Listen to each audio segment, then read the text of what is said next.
Hello, mortals! I am the Booktube Goddess, the #1 drag queen booktuber on YouTube, and this is a Get Ready With Me where I put on drag makeup to film videos or a video later today. And we are here with Cappuccino is outing with a friend today. Well, thank you for checking in, Cap.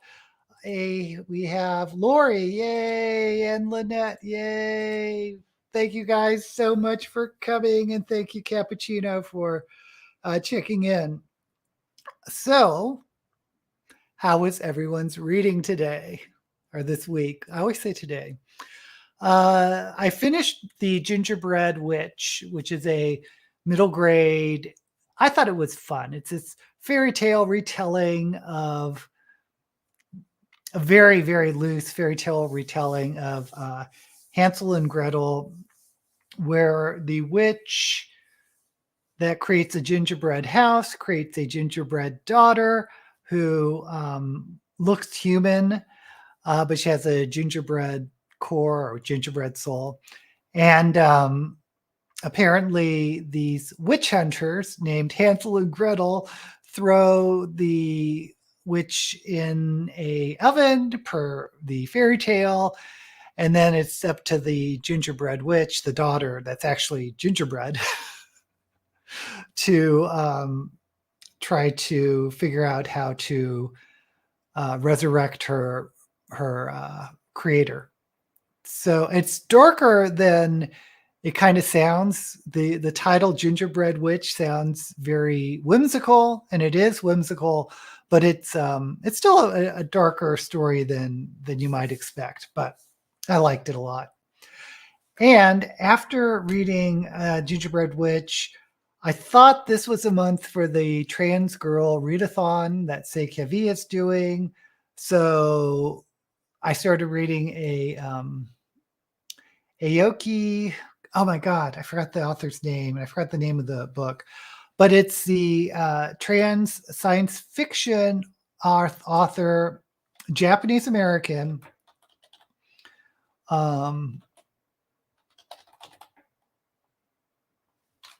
Rika Aoki, Light from Uncommon Stars.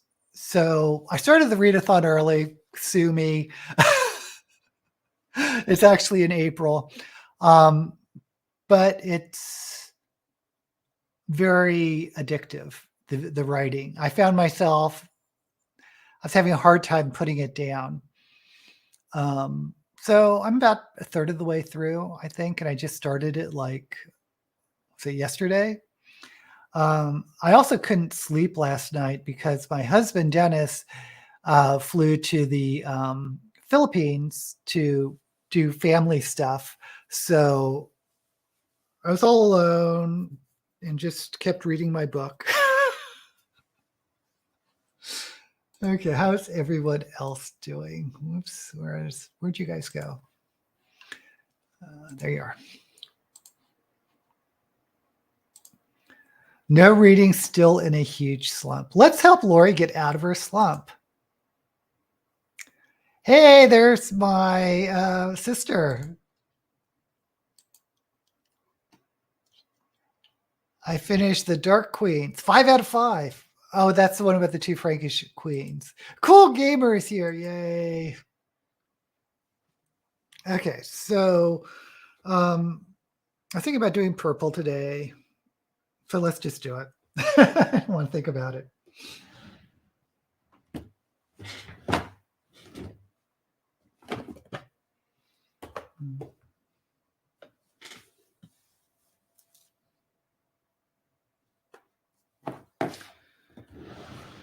Let's start with Sugar Pill. Now, the books that I would recommend to get out of reading slump are all, of course, science fiction, fantasy. But if you haven't read Naomi Novik's Her Majesty's Dragon, which is a historical retelling of the Napoleonic Wars, if there were dragons, it's very easy to read. Very, it has that heartwarming quality of a person and a pet, because this guy gets a dragon, but the dragon can kind of talk to him, but it's from a little egg. I mean, it's easy to read. So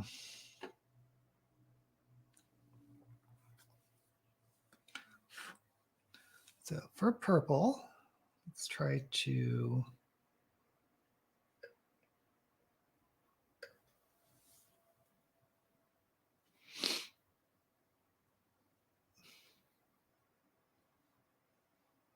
And I've been watching a lot of TV for some reason. Oh, I know why. The hold on, let me try. I want to get this even. You know what? I'm going to start here this time.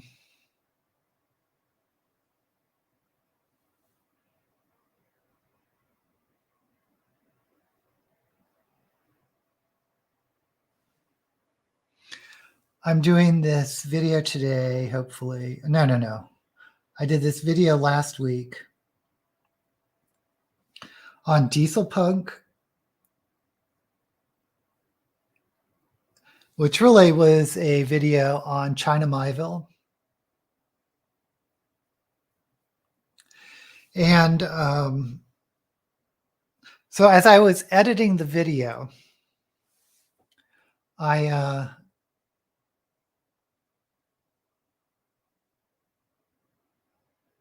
had this one little segment about the city in the city, which I believe won the Hugo. Yeah, that's the one that won the Hugo.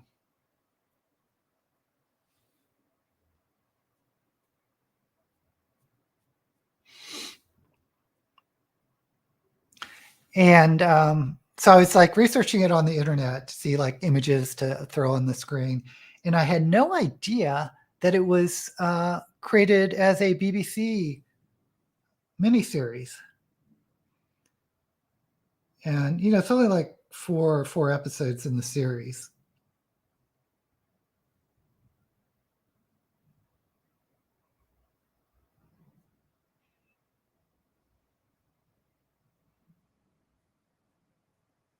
So I went ahead and watched it.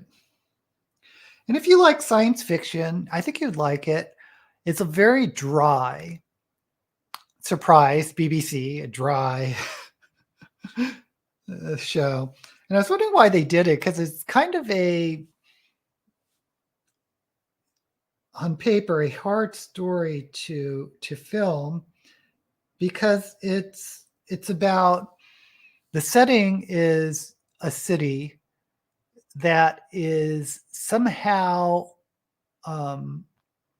merged with a city in another dimension. So the two cities sort of exist on top of each other, or like certain blocks of the city are carved out.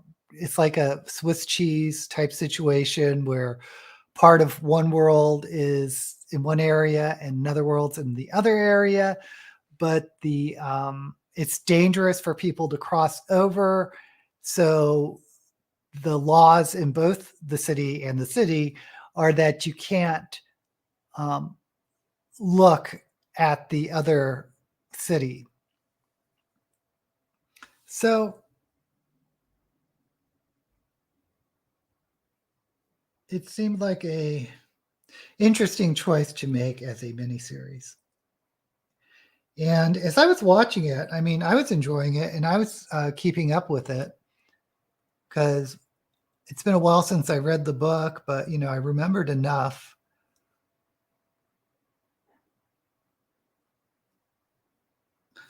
But I wondered how people that never read the book would view this series. I'm not sure I'd recommend it unless you've read the book, actually.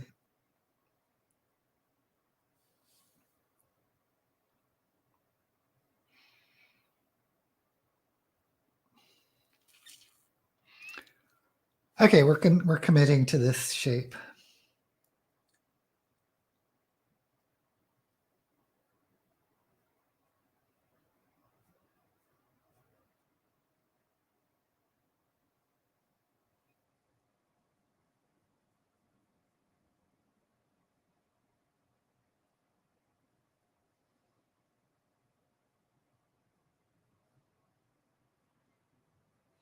I usually don't do that.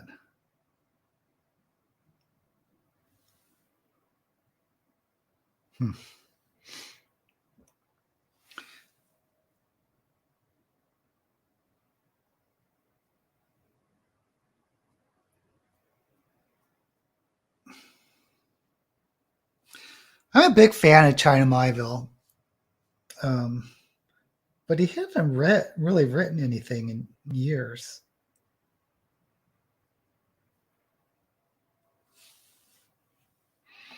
Okay, sorry, need to catch up.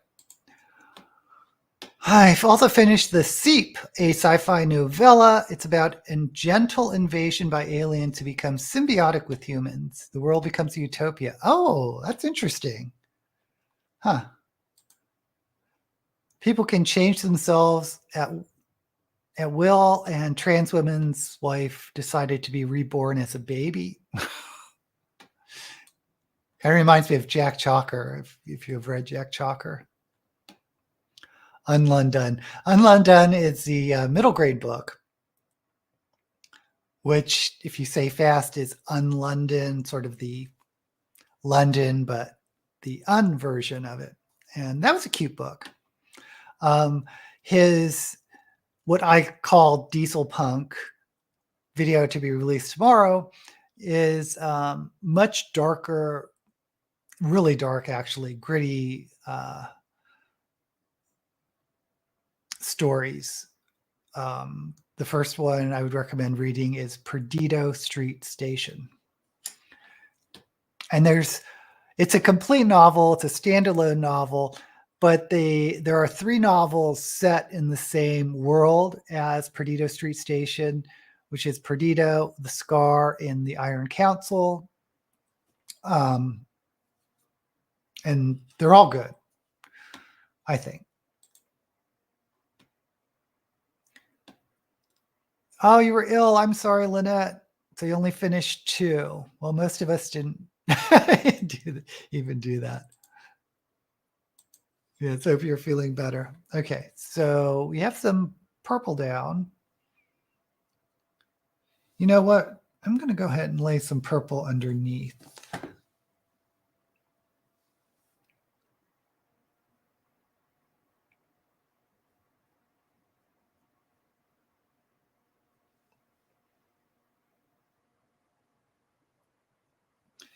Because I'm kind of starting with a crazy shape today.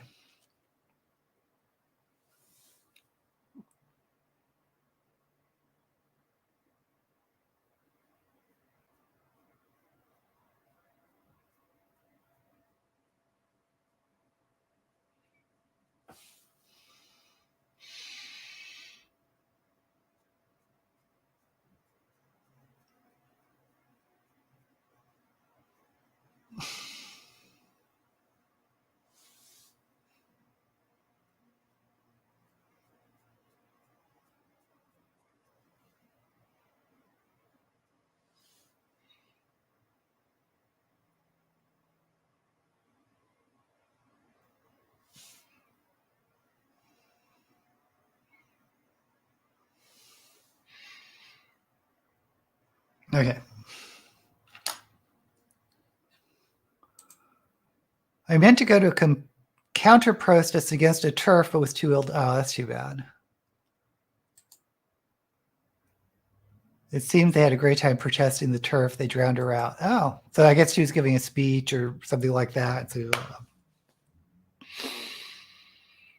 I'm going to need a light purple. Actually, I'm going to use this other purple.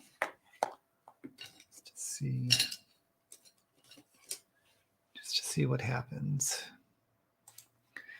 See, she said Hobart was the worst place she had ever been, worse than Scotland, worse than Chicago. Well, Hobart takes her counter-protest seriously.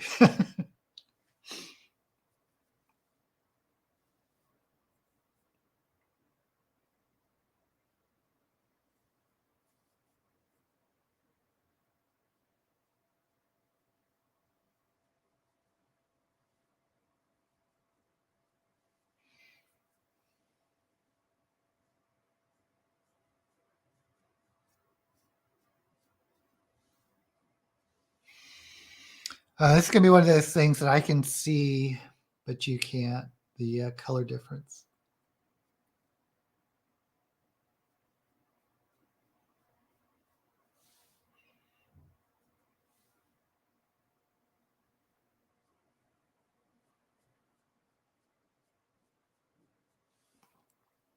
The other book I recommend thinking about Lori to break out of reading slumps is Soulless by Gail Carriger. Such a fun book. It's such an easy read.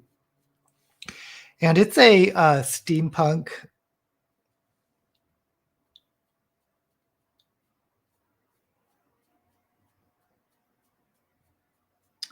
So there are a supernatural steampunk. So there's vampires and werewolves and a type of supernatural entity called the Soulless, but also because it's steampunk, there are sort of what do they call it? Retro future technology. You know, these would look like mechanical devices.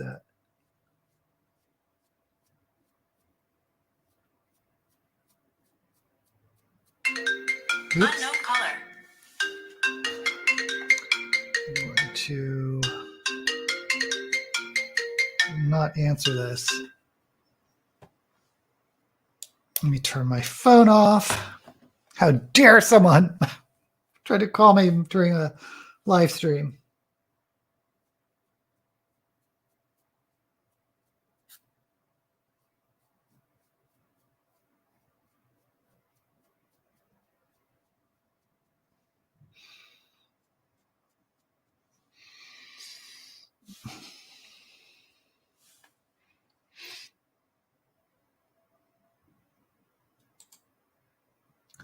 Good for Hobart police officers. I agree. They didn't pepper spray and beat people. Ay, ay, ay. Hey, Mooney, thank you for dropping in. I think our title of worst city only lasted until she reached Auckland. She got a fair worse reception there. Oh, boy.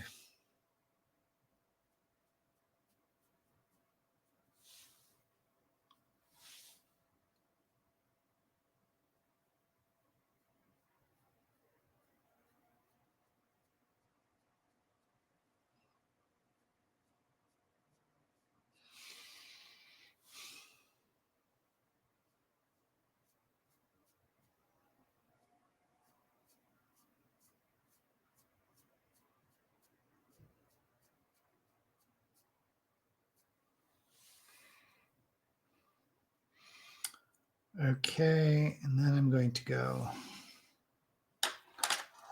It's really...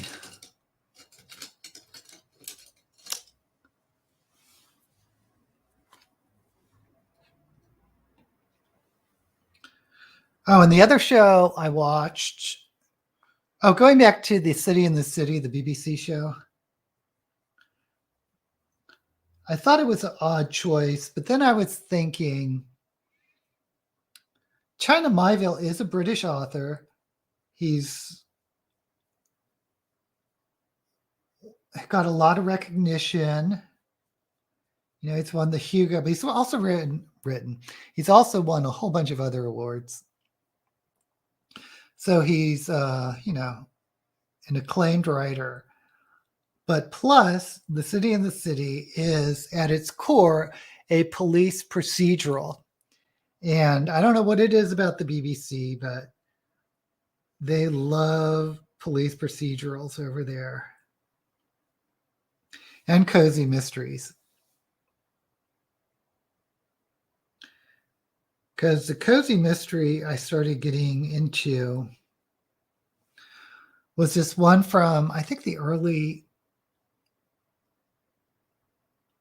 90s called Pie in the Sky.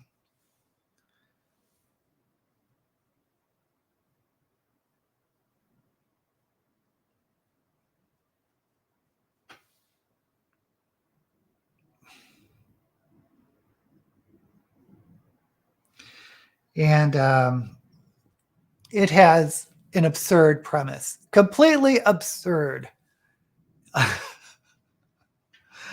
It's about this police officer. He's very portly. He's a well-known actor. But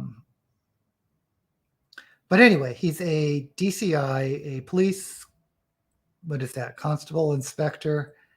And he is, of course, a brilliant detective. But he gets shot in the leg in the first episode, and he decides that he wants to retire. And he's also an Epicurean. He's a gourmet chef. So his dream is to open a restaurant. Kind of reminds me of Nero Wolfe.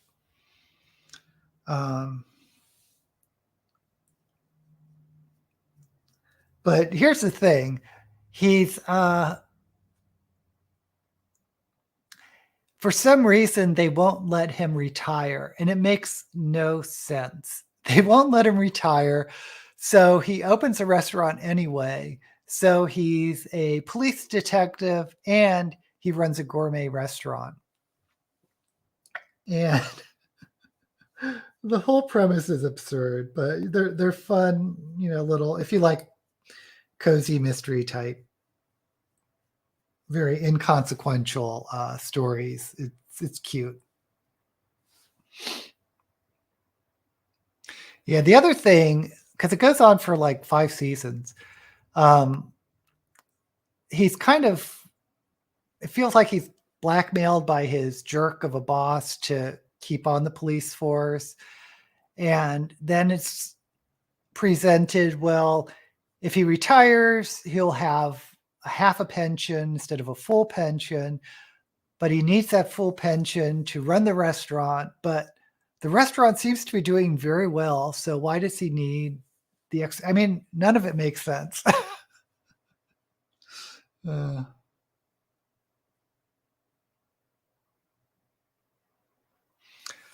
Okay, so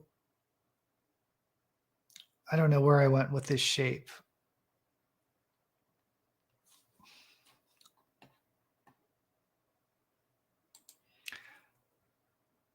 Okay, I recommended 2 books for you.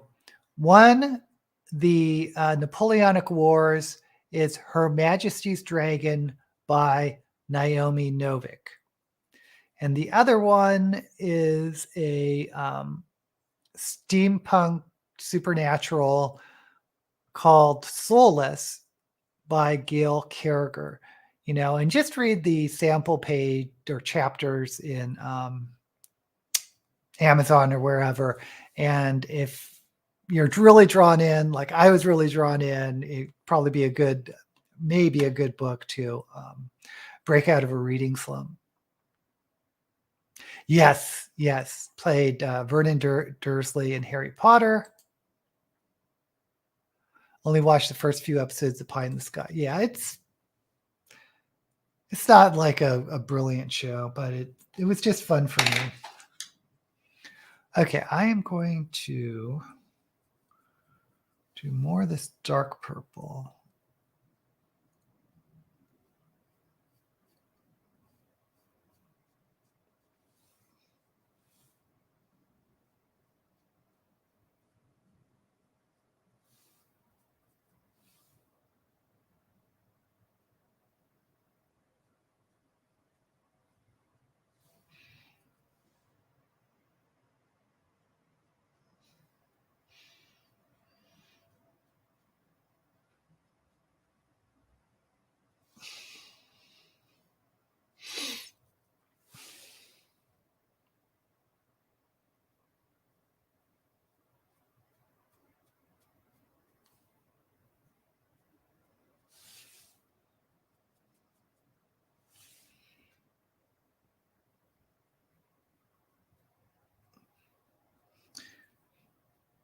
Yeah, both those books I mentioned to Lori,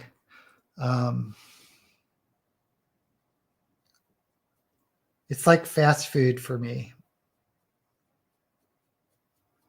Just really easy to consume and fun to consume.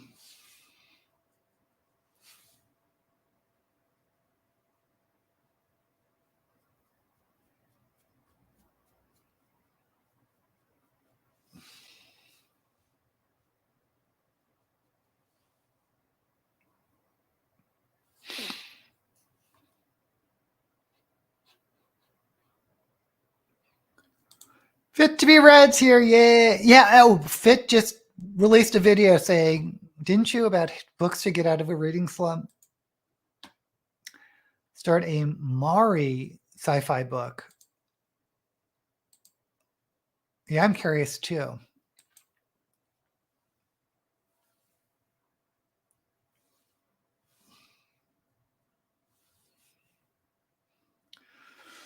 Okay, so we're at the point where I could be taking forever, so I'm going to go with black.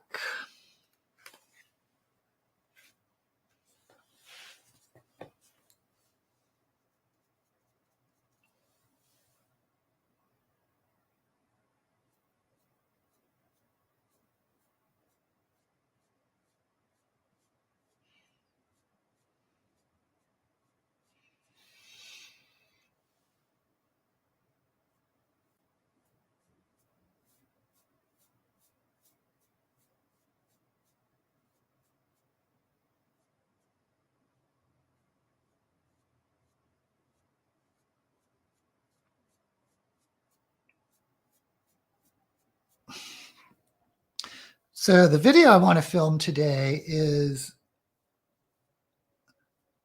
I want to do something with Philip K. Dick, because I ran across this interview he did in France. So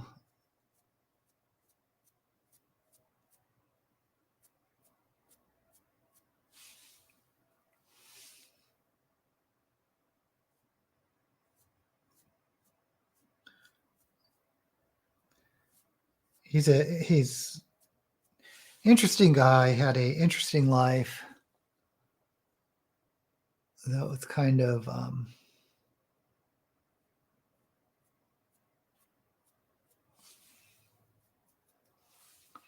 don't know if tragic is the word, but it was a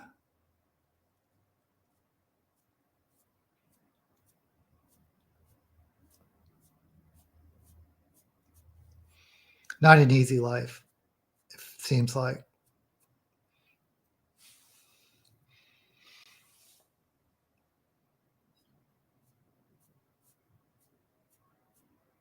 Because by all accounts, he did suffer from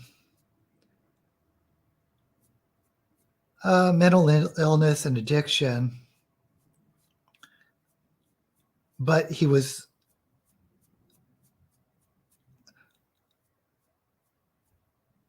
also under surveillance by the FBI, apparently.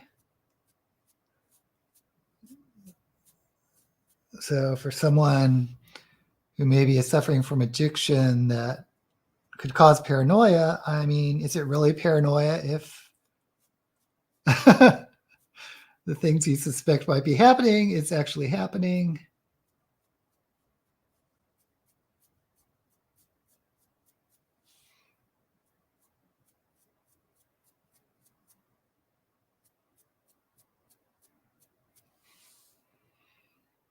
I mean, it's crazy to think about. Why would any government, much less the United States government, spy on science fiction authors? It's odd, to say the least. Okay, so let's do some eyeliner and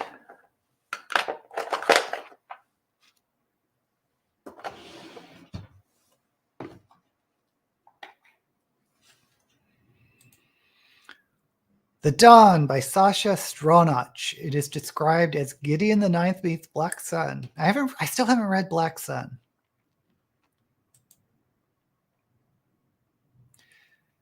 It is fantasy, not sci-fi, a queer Maori-inspired fantasy. Oh, Fit, you're the one I think that recommended the Aoki book, Light from Uncommon Stars. And like I said, I'm about a third of the way through it, but it's one of those books I think that's borderline, at least so far. I haven't finished reading it, so I shouldn't come to a firm conclusion until I do. But it feels to me like it's one of those books that there's overlap between science fiction and fantasy. Because there's definitely science fiction elements to it, but then there definitely so far are fantasy elements too. I mean, really strong fantasy elements, Addie LaRue type fantasy elements.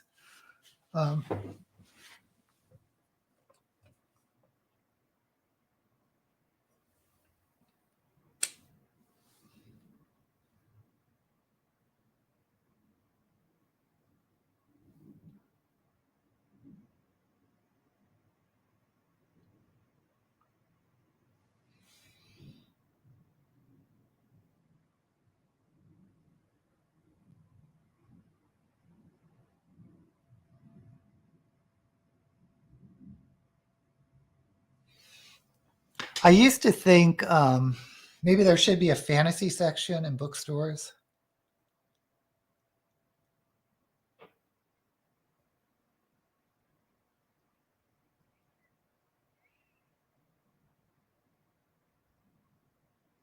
But there is so much that is overlaps. Maybe there should just be like a speculative fiction section and just mix in fantasy, science fiction, and horror. Because horror is usually a small section. But there are so many works that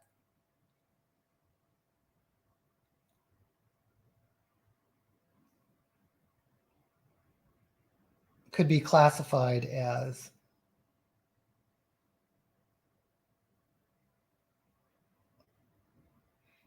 one or the other. Or they can't be classified as one or the other.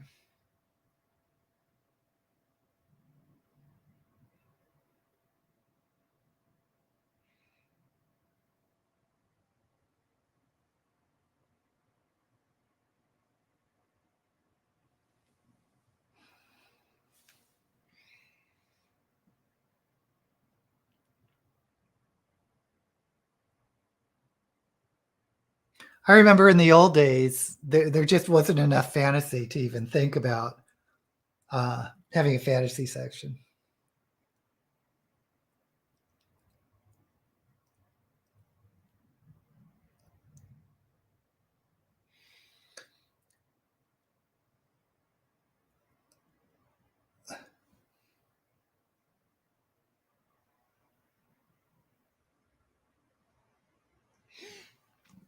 Yeah, back in the 70s.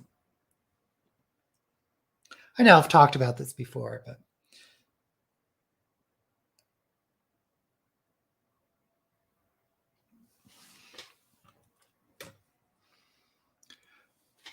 most books that were in the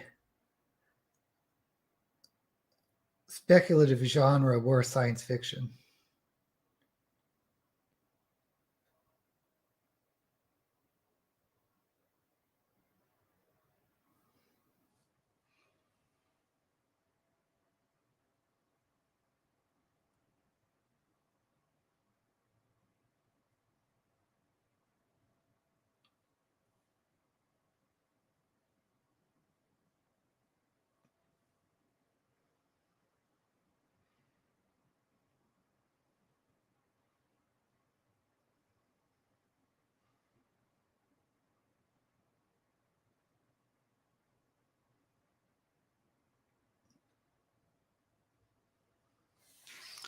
Okay.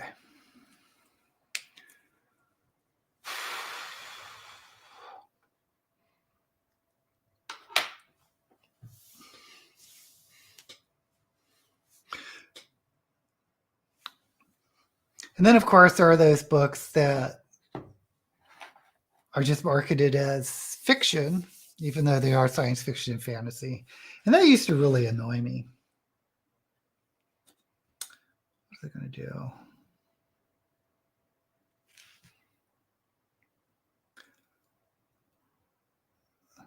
Let me just lay on some white.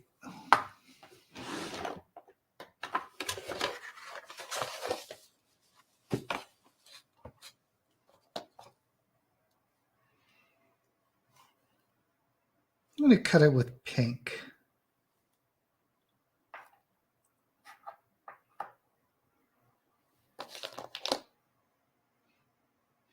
Maybe some silver.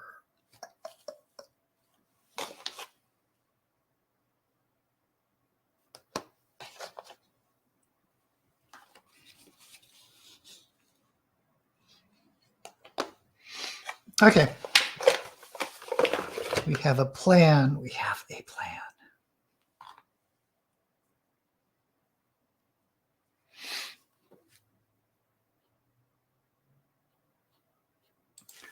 Until the 90s, I only bought secondhand books, and my favorite store had separate sci-fi. Oh, did that? Interesting. Not the stores I went to a lot of the chains like what was it called? I want to say Walgreens. What am I thinking of? Walden's. Walden's was my favorite because it was at every mall and I knew the sections and the layouts. They always mixed them. While I enjoy pure sci-fi, I always desire to start a fantasy book more. Mixed books like Star Wars and Dune, I also can really like. The only source for books is your library. And DK Moon is in the house. You know, I still haven't gone to a library here in Vegas.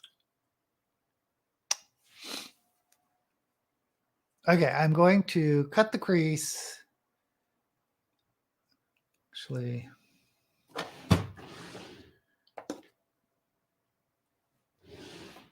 we're going to do both the pink and the white. Underbase.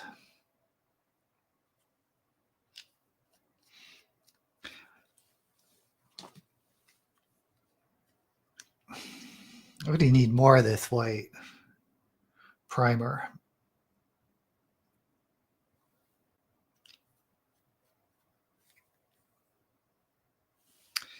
And it is Beauty Creations. It's supposed to be a dupe of Pia Louise, which I would get if it wasn't so expensive, but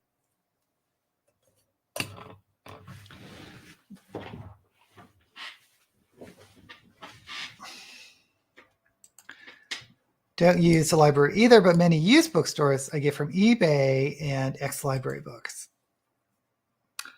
Yeah, times have changed so much. When I lived in San Francisco, there was a used bookstore on every corner. Yes, I'm exaggerating, but not by that much.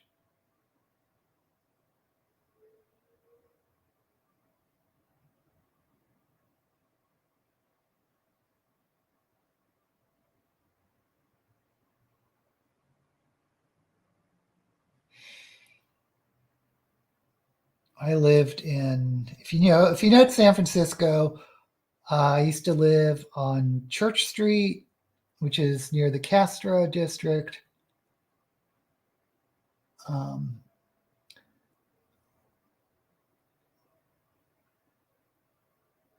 Which is near, was between the Castro, which is the gay district, and the Mission, which is sort of the Latino district.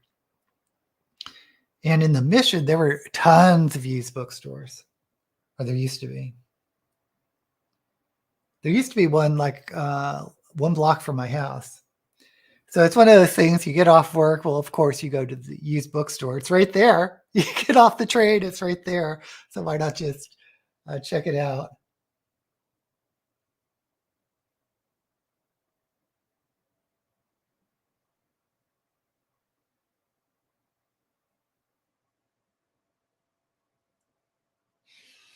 But used bookstores, I would get books that were out of print. Usually new releases, I'd still always buy new because I had this thing about supporting authors that I should buy new books. Still think that way, but.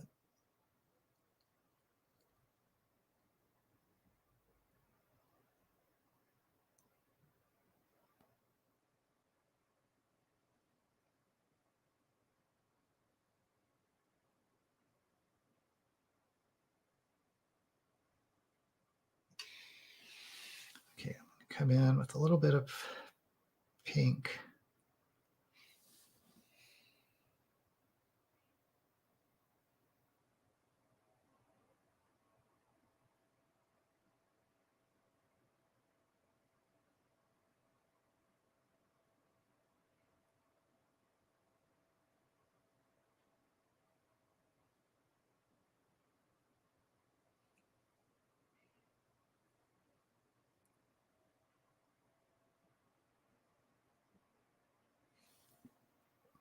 Hoping to get a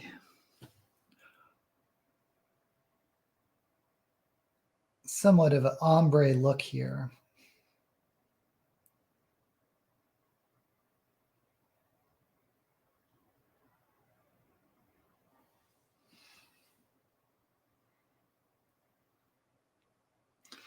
It's not finished till it's finished. I'm talking about my makeup.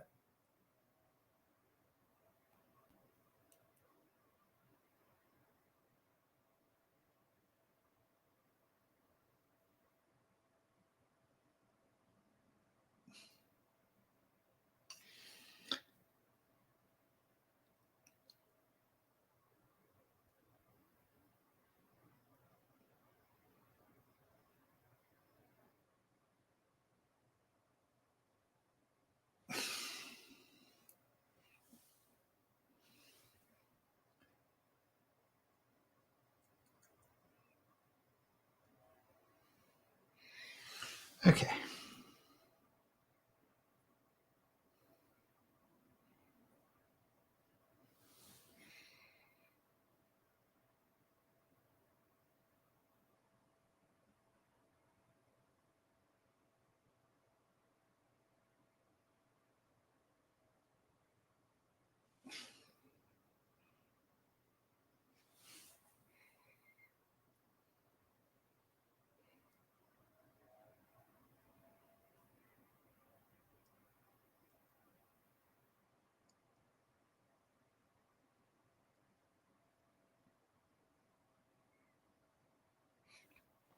But yeah, now all the bookstores are gone.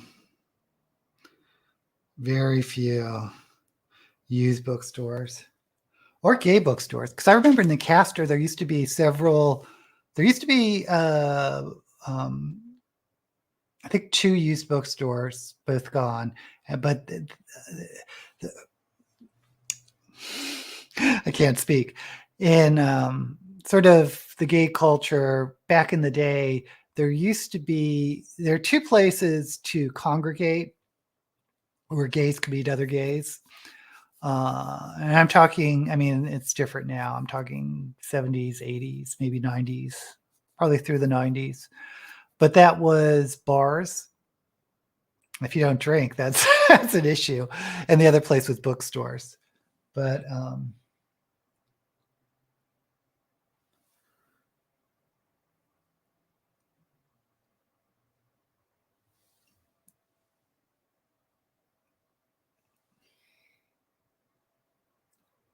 yeah, no one really talks about the historical or social significance of bookstores in gay culture.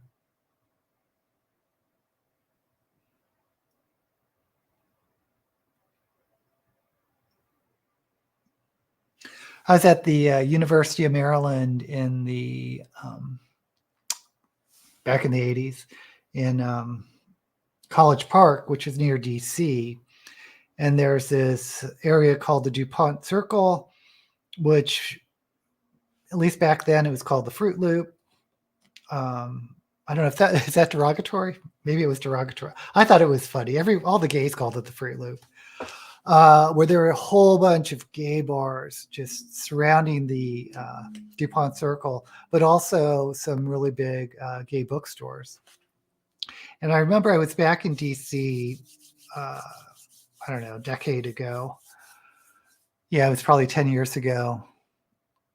And they're all gone. They're all gone. So, I mean, it's probably a good thing that society has changed, that you don't maybe need those bars and bookstores to feel like you had any community. But I don't know. It's kind of miss it. I recognize it's good that we've moved on, but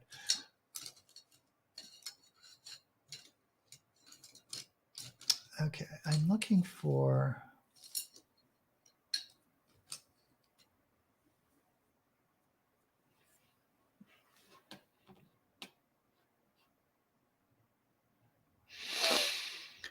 I found someone's old driving license in a second book that I bought online. It was a U.S. driving license. Oh, they're using it as a bookmark? That is terrific.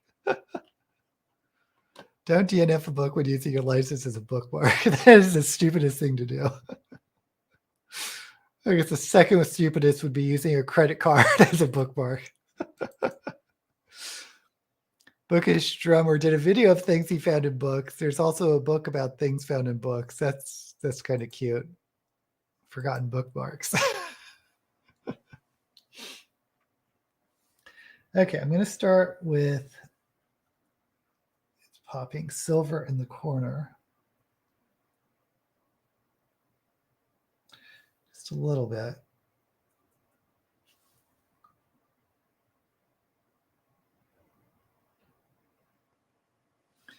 And then just go with this pink.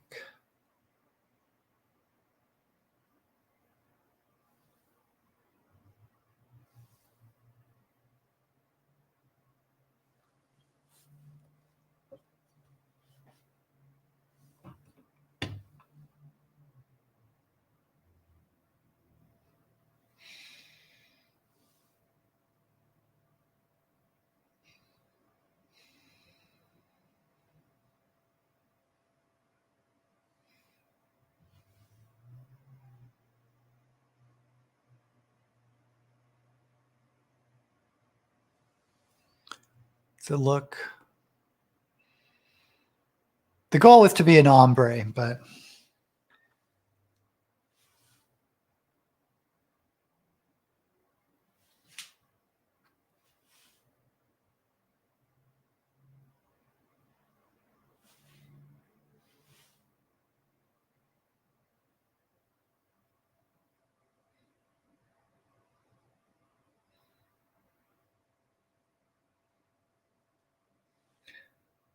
I love this glitter because you don't need glitter glue, but it sticks to primer, but it's very fine, so it doesn't like pop like regular glitter.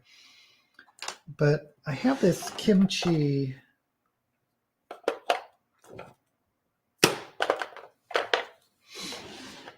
chunky glitter, so I think I'm going to put just a little bit in the center.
So it reflects the light, basically. Okay, so we're done with that.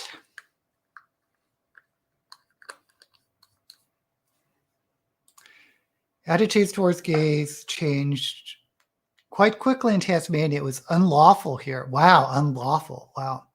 Till 1997, but now we have some of the best anti-discrimination laws in the world. I can't believe it was unlawful. That's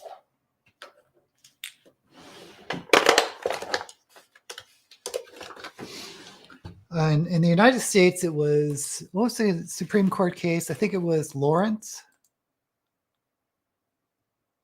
Even churches are not allowed to discriminate against trans people here.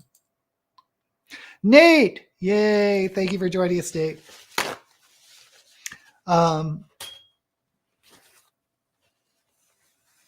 Yeah, I'm sure it's okay. Well, it depends on what you mean by discrimination, but it's probably okay in the U.S. to discriminate against gays in religions, because separation, church and state, and all that.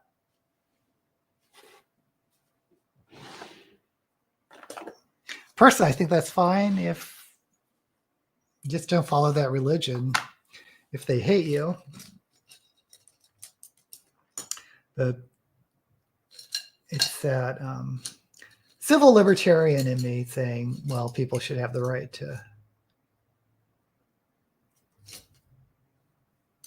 to be wrong.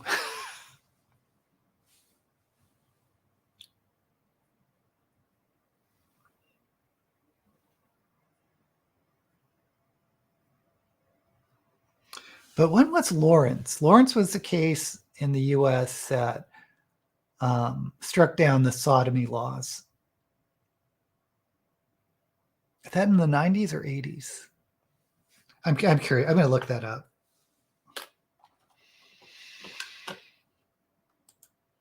Of course, some of the conservative Supreme Court justices now were talking about, because they reversed the Roe versus Wade abortion, and who's that conservative? Clarence Thomas was saying, oh, and next could be Lawrence, and the case that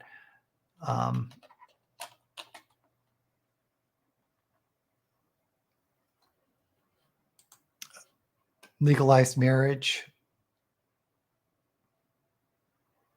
That's just Lawrence v. Texas. Oh, wait, what year?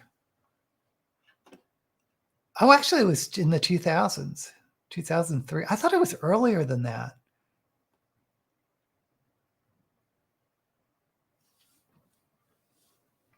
Go figure. Go figure.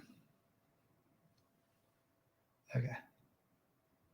Oh, before I do that, let's...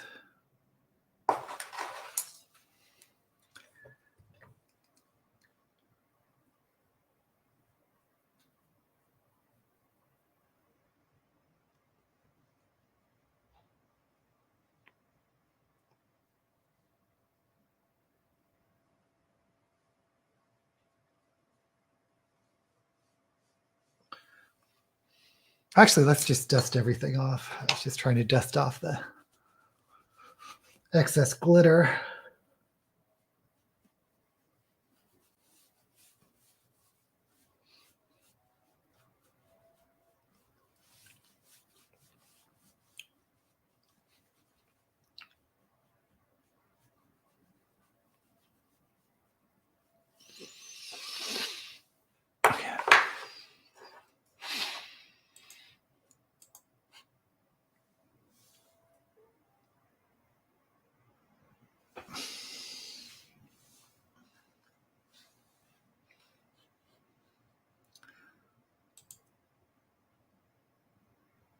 Lawrence v. Texas. Oh, it was only unlawful for men. It was never illegal for women. It is against the law for religious school to terminate employment if they find. Probably many of the state laws are still on the books. If strike down occurs, the state laws become in effect again. Let's hope not. I mean, no one thought Roe versus Wade would be reversed.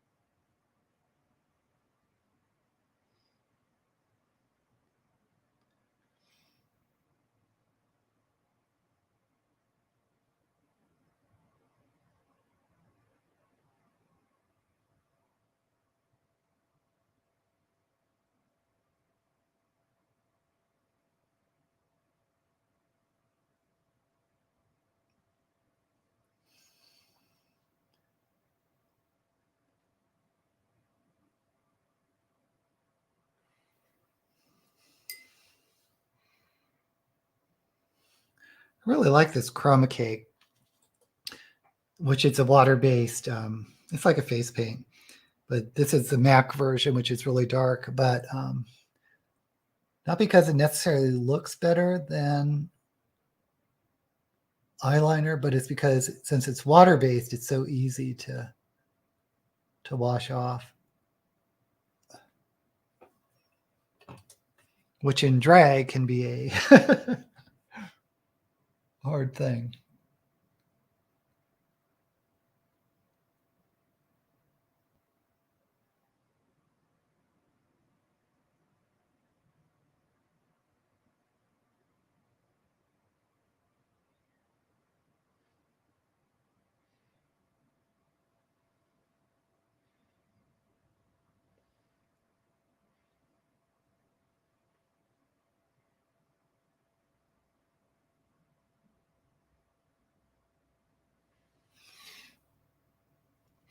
I had this other chroma cake, but it wasn't as dark as this.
Oh, I filmed Shove It or Shove It last week, which we released next Sunday.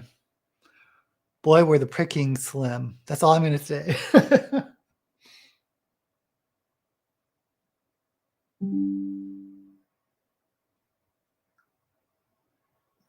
Okay, so if I release Shove It or Shove It next Sunday, then the Philip K. Dick will probably be in 2 weeks, the Sunday after that.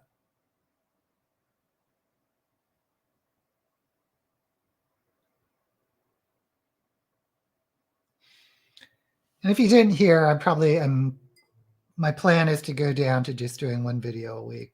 Once in a while, I may do a second video, but I'm trying to do releases on Sundays.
Sorry, I'm not talking. Just need to concentrate.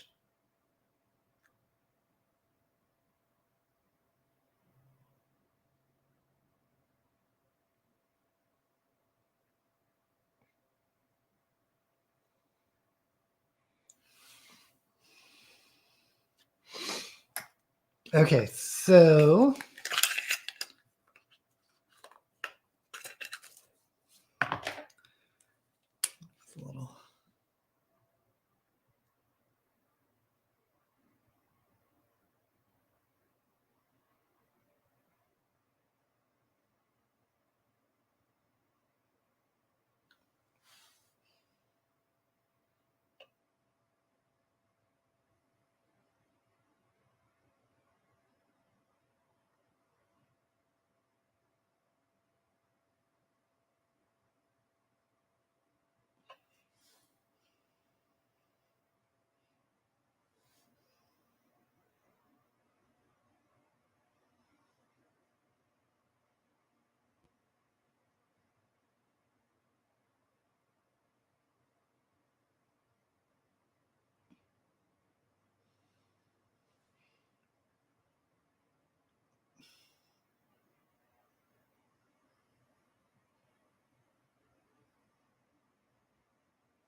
Okay.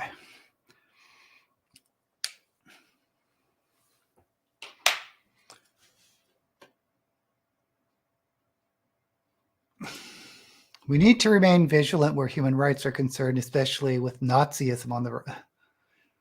Oh gosh, Nazism's on the rise. Neo-Nazi turned up at the Melbourne turf. Yipes. Police started pepper spraying people who tried to reach the Nazis.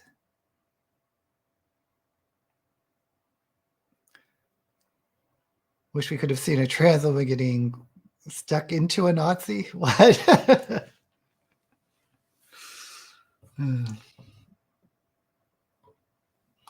I'm black. And a fluffier brush.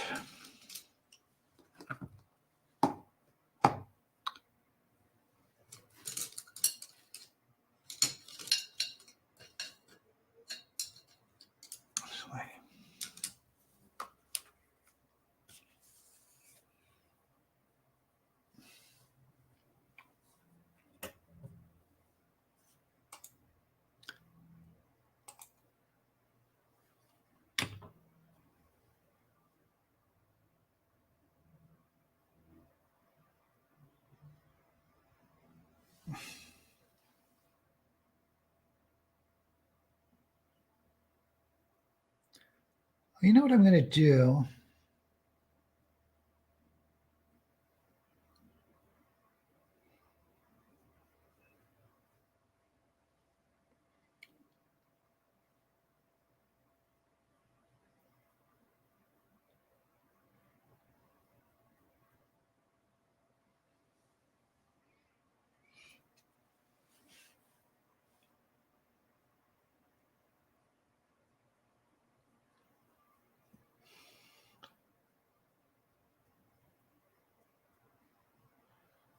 I just have this idea that I'm going to try to ombre this more, but with purple.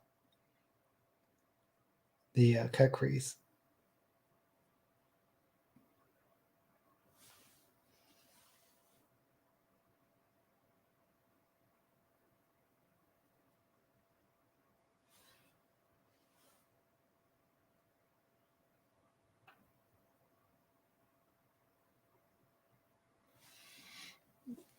I'm just going to take.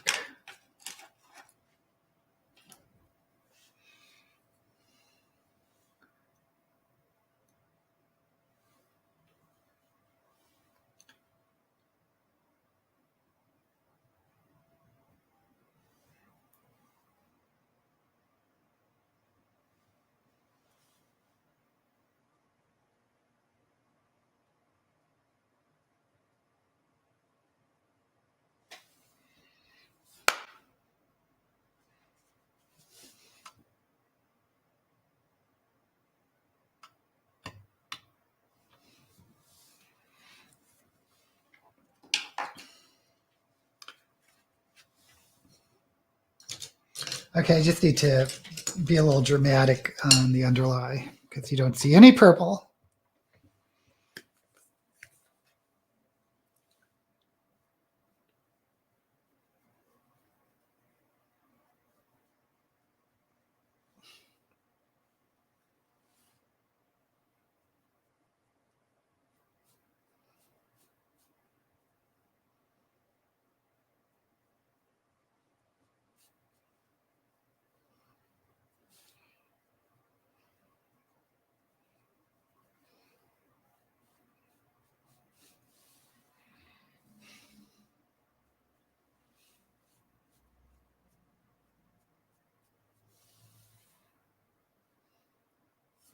Okay, I think the eyes are done.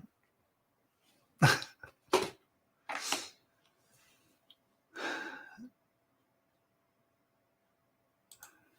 don't usually advocate not violence, but Nazis need a good beating. My dad's family is Jewish. I was afraid of going to temple as a kid, and I especially am now. I hope you're in a safe space, Nate. I don't know where you are. We only have a very small Jewish population in Tasmania, but we do have the oldest synagogue in Australia. Okay, thank you, Lori. I'll do that after the lips because I actually have some new lashes made up. Yeah.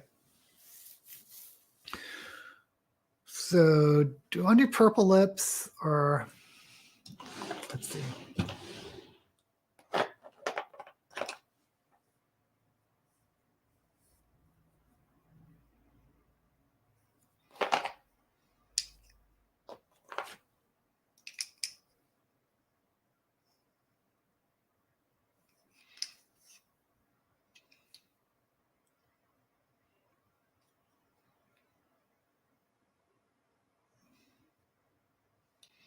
Actually, I'm going to do this pinky lip. So I'm going to line with brown.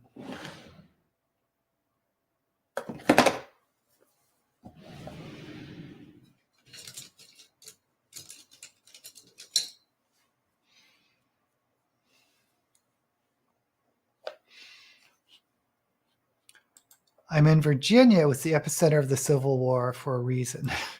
I was in Maryland. So Virginia's changed an awful lot, at least Eastern. The part near DC has really demographically changed a lot.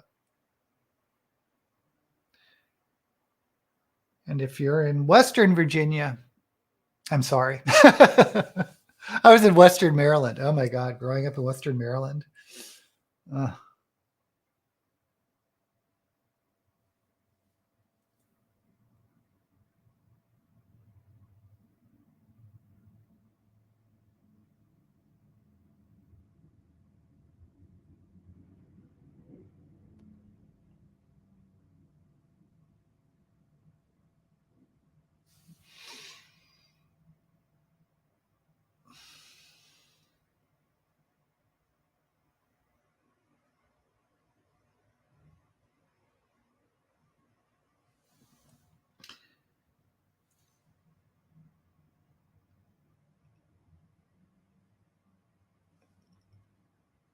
Now, growing up in Western Maryland in the 70s, 80s,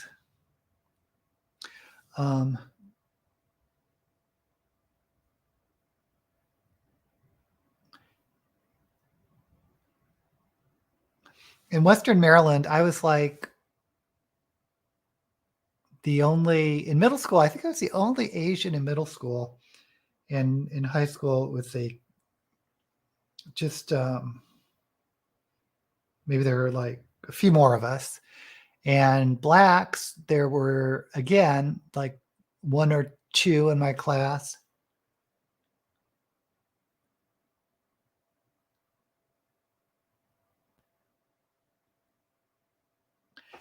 But Jews, I remember there was only one Jewish girl, which it's crazy to think about because in Baltimore, Maryland, there's a very significant Jewish population. But of all the minority people, guess who got the most overt hate? And I got a little, but it was a Jewish girl. I don't know why.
$376 Jews in Tasmania. That is a small number. Oh my gosh. There are only 50 million Jews in the entire world today. Yes, it is. Yeah. Oh, thank you. Wilma Fingerdews in the house.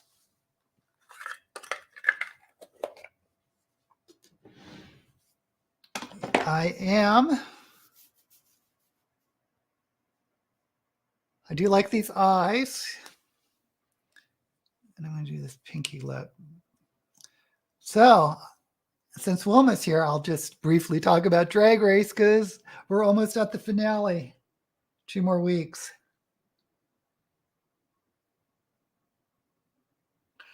I have really been enjoying this season of Drag Race.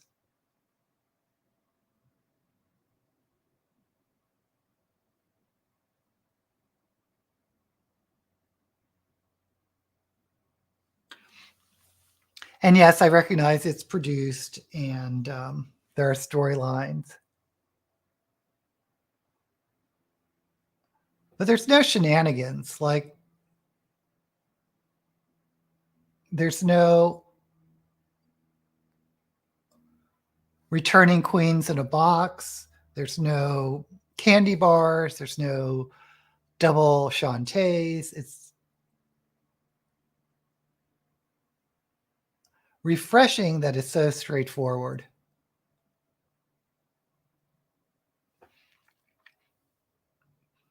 Even though I thought there could have been a double Shantay, meaning no one went home that episode.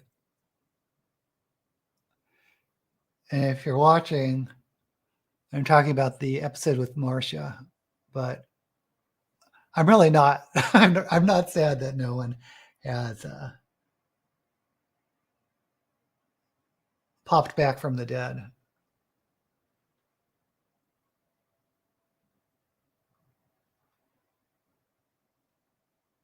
And there's a Las Vegas queen I could vote for. I could root for. Thank goodness it's over. It's put me through it this season. Well, Wilma does those weekly recaps.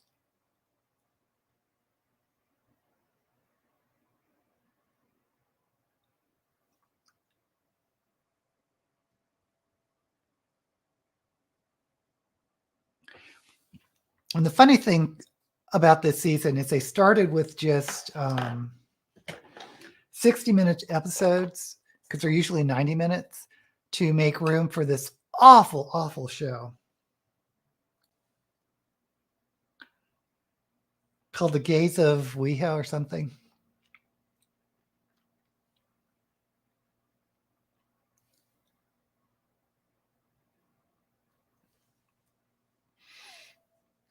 Oh,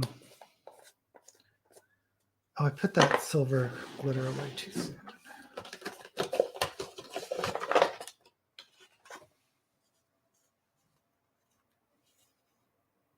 Actually, yeah.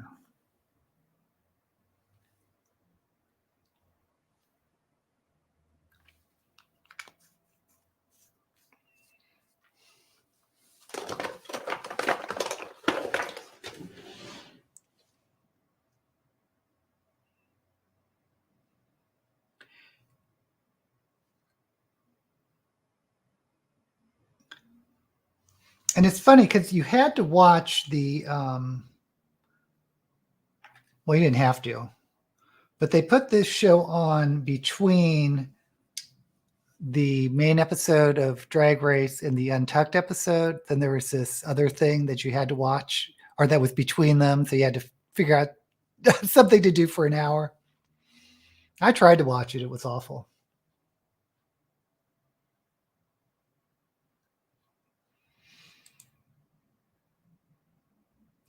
I also hate that to see anyone go during a makeover challenge. Yeah. Yeah. Because you feel sorry for the people they made up because they're sort of think it's their fault, but it's never their fault. We need a drag queen president. Maybe we've had one and never known. Martin Van Buren, everyone. The word root has a sexual meaning in Australia. We barack for a team here, not root for a team. Oh dear. I can only guess what root means in Australia. I had no idea.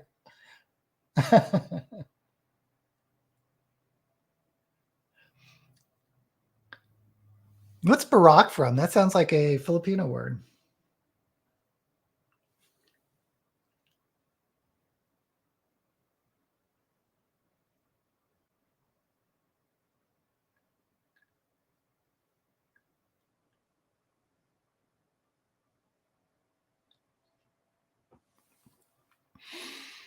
Okay.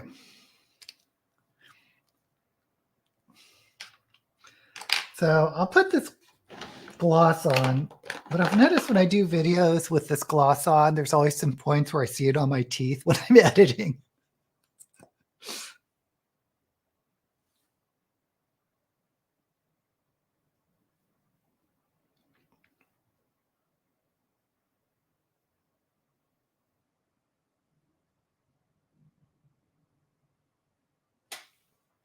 It was so funny when I was like every week for Instagram, I like shoot some videos to. I mean, after my get ready with me, I shoot some video to take stills for a Instagram post.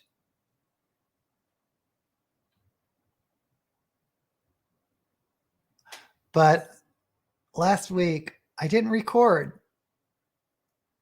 So if you see on Instagram, I have a different look on than it was for my Shove It or Shove It.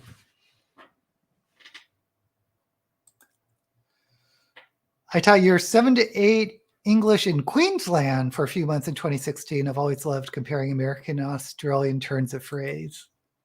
Americans have the most violent phrases, bullet points, as opposed to dot points. Get up in arms instead of get defensive.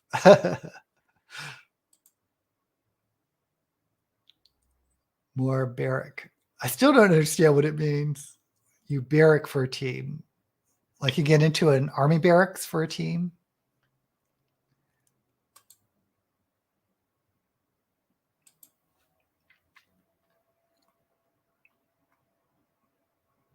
I don't like.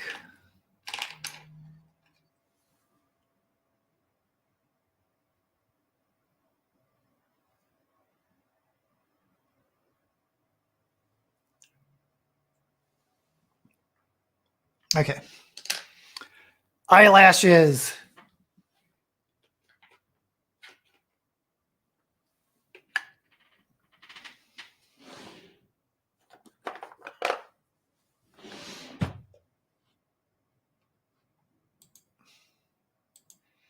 Yes, but Lynette, what does it mean? What does it mean?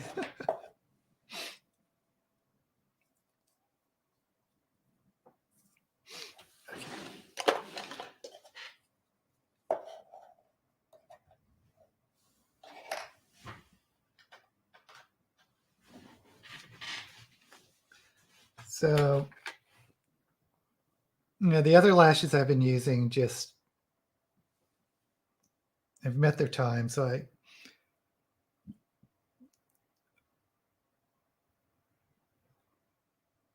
this is a new pair.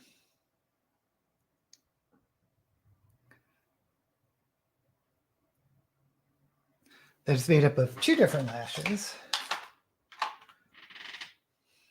I'm just not like a crafty queen. I just...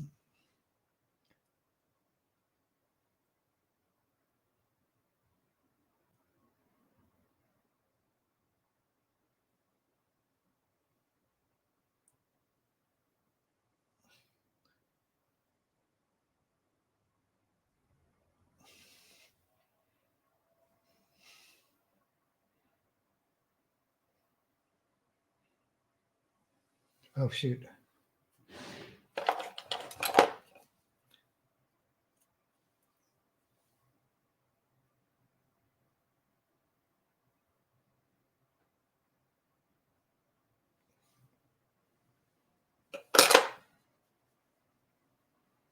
This one started slipping. Okay. It doesn't feel great.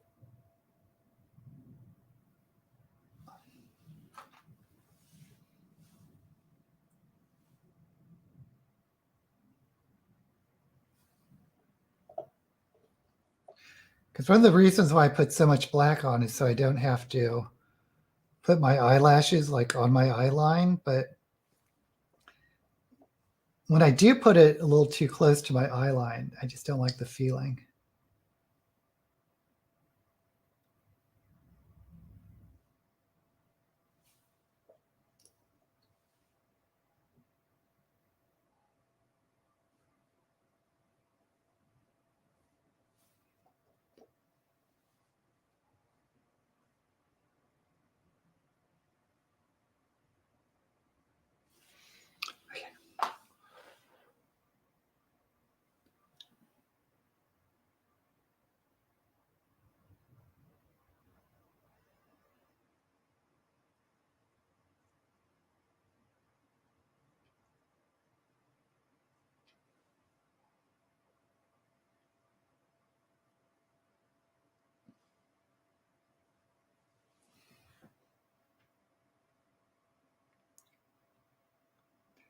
Okay, so I think we are ready for some jewelry. How about that? How about some jewelry?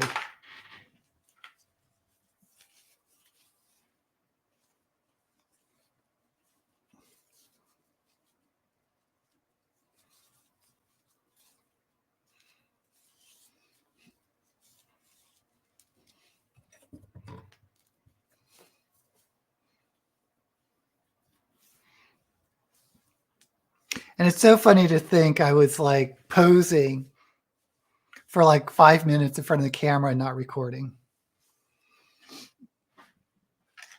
And some earrings.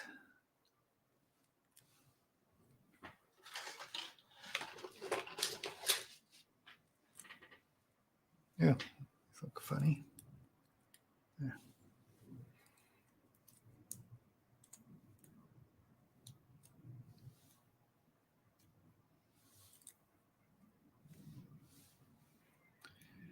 And I just grabbed big purple. The big purple. I guess it's lavender.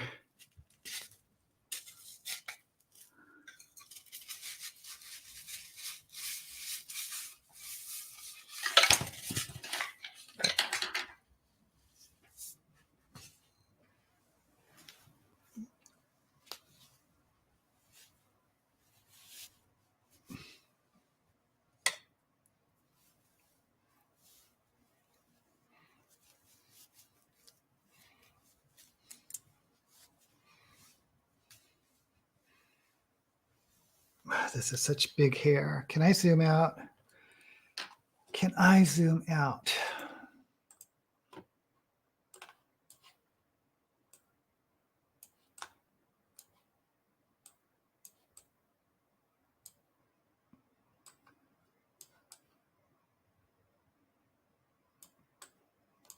Okay, this is as good as it gets. Oh, let me throw on some gloves.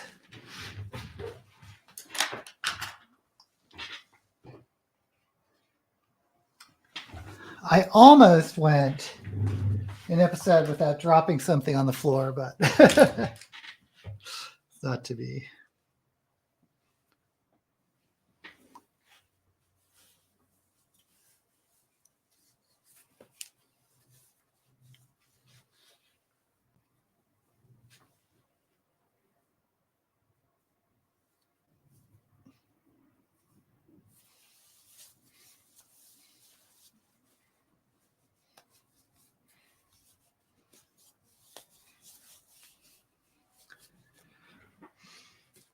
This big whole ring.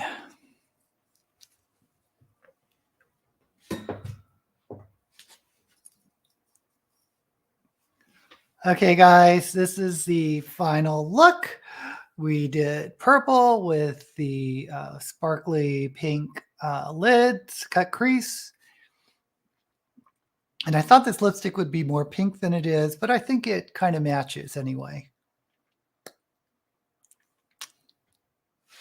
Okay.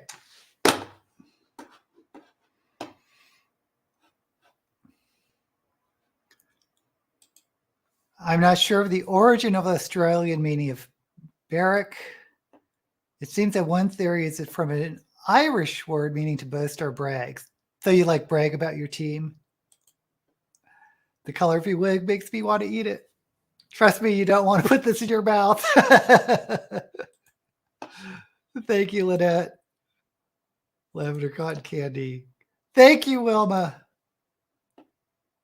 Thank you, Lori. Thank you, DK. Okay, guys, I'm going to film my Philip K. Dick video, which you will see in 2 weeks, because next week is Shelve It or Shove It. And as usual, I hope to see you here next Saturday. And may all the books you read be blessed. Oops, where am I? Oh, Dolly Parton would be jealous, if only. If only. Good night, all, or good afternoon.